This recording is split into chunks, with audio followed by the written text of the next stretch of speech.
Tapi ada yang lucu, sampai sekarang ini tanggal 8 Juli, itu Pak Jokowi dan Pak Bas sudah membatalkan niatnya untuk mulai pindah kantor ke IKN yang baru. Jadi dua tokoh kita ini pun juga sadar bahwa memang masih carut-marut. Komitmen yang katanya mau pindah ke IKN, ke Kaltim, meninggalkan Jakarta, akan ngantor di IKN Nusantara itu, ternyata tidak terjadi sama sekali. Nah, kalau orang Jawa ada ungkapan, itu esok dele, sore tempe. Jadi plan-planisme. Nah, kemudian demonstrasi amaturisme rezim Jokowi juga lagi-lagi dipertontonkan dalam menangani anugerah Allah berupa melimpahnya nikel di Indonesia. Jadi nikel mendadak sontak sejak tahun 2022 menjadi komoditas primadona Indonesia. Semua negara yang ingin mengurangi emisi karbon dan akan mengganti mobil konvensional yang mengkonsumsi bensin dengan mobil listrik yang digunakan dengan baterai tidak harus menggunakan nikel sebagai bahan pokok utama. Nah, sementara kita pernah bangga, wah, Pak Jokowi kelihatan tegas tidak tunduk pada kemauan WTO, World Trade Organization, supaya Indonesia mau melepaskan nikelnya ke pasar internasional. Itu tekanan dari WTO. Ya. Ternyata itu hanya sulapan basa-basi karena sebagian besar produksi nikel Indonesia akhirnya dipersembahkan untuk RRC. Dalam hal ini ada tokoh DPR, Saudara Zulfikar Hamonangan dari fraksi Partai Demokrat mengatakan pada November tahun 2022 bahwa Cina mengantongi pendapatan 450 triliun rupiah per tahun dari nikel Indonesia. Ini dimungkinkan karena smelter nikel itu ada di Cina. Perusahaan-perusahaan pertambangan Cina diberlakukan istimewa, pajaknya dikurangi 30%, sementara perusahaan-perusahaan pribumi banyak tersingkirkan, izin-izin mereka dicabut, sehingga ini menunjukkan perhambaan Indonesia pada Cina hampir terpantau di semua bidang kehidupan nasional. Jadi rezim Jokowi pada hakikatnya berwatak amaturis, incompetent, short-sighted, tidak kompeten, kemudian pandangan pendek ya. Saya ingat sekian tahun lalu juga Luhut pernah mengatakan Indonesia memang sangat baik dengan Cina. Mengapa? Karena mereka yang bawa duit. Ya, jadi ini kelihatan patriotisme dari Pak Luhut yang memang top. Nah, selama 10 tahun berkuasa, Mas Jokowi itu sudah menginjak-injak Undang-Undang Dasar 1945, khususnya pasal 33 yang ayat 2-nya berbunyi, cabang-cabang produksi yang penting bagi negara dan menguasai hajat hidup orang banyak dikuasai oleh negara dan dipergunakan untuk sebesar-besar kemakmuran rakyat.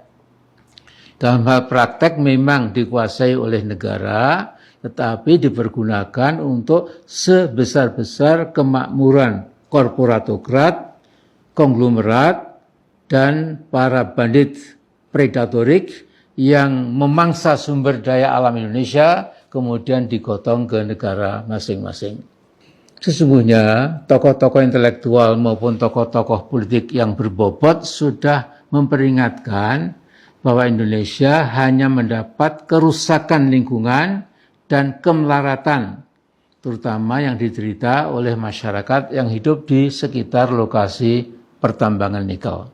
Sudah Yusuf Kala belak-belakan 90% nikel Indonesia dikuasai Cina.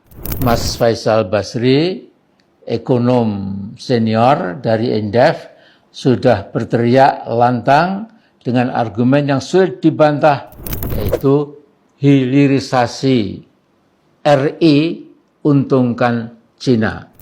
Kemudian juga Direktur Eksekutif IRES Indonesian Resources Studies, Mas Marwan Batubara, menyayangkan hilirisasi hanya menguntungkan kepentingan oligarki dan kepentingan asing.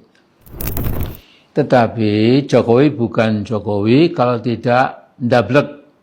Dalam bahasa Indonesia, ndablek itu berarti keras kepala, merasa paling benar, dan tidak pernah mau menerima masukan yang kritis dan korektif.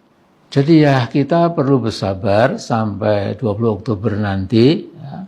Biarkan dulu Mas Jokowi kopat-kapit seperti burung beranjangan. Ya, ini kata wayang itu ya. Dan akhirnya akan disampar, disandung, dan entah diapakan lagi oleh rakyat Indonesia. Nah sementara itu pada 5 Juni yang lalu Jokowi merencanakan sebuah kelicikan yang luar biasa. Jokowi bukan Joko Widodo ya, kalau tidak minger atau menghindar dari tanggung jawab yang harus dipikulnya. Jokowi bilang di IKN ketika berbicara siapa yang harus tanda tangan di atas kepres tentang perpindahan ibu kota dari Jakarta ke Kalimantan Timur, ini dia bilang, saya quote, bisa saya nanti yang menandatangani, bisa juga presiden terpilih pemerintah baru yang menandatangani. Jadi buat saya ini maaf, ini manifestasi kelicikan atau keculasan pada tingkat optimal. Begitu Jokowi mulai yakin IKN pasti mangkrak, Jokowi akan minta Prabowo supaya menandatangani kepres pemindahan ibu kota ke IKN Nusantara Kalimantan Timur.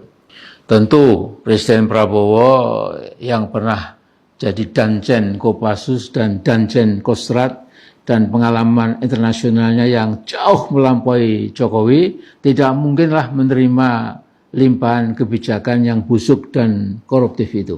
Jadi good luck Mas Joko, nikmati saja hari-hari mendatang, siapkan sebaik mungkin kejaran penegakan hukum, penegakan keadilan pada Anda sekeluarga, dan sayang Anda telah memilih secara sadar su'ul khotimah. Jadi nanti akan kita lihat bagaimana kenyataan akan digelar oleh Allah yang Maha Kuasa, yang Maha Esa. Tapi buat bangsa Indonesia, apapun yang terjadi, kita tetap kompak, tetap yakin masa depan kita jauh lebih bagus selama kita jujur, bekerja sama, jangan saling sikut, ya. Dan mudah-mudahan betul-betul insya Allah kita membuka lembaran baru.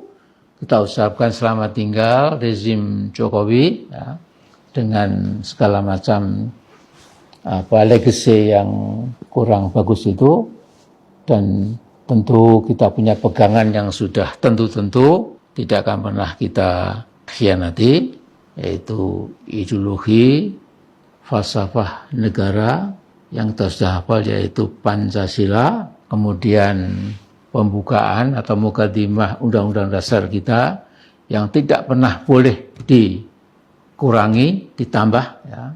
Ini menjadi pegangan kita.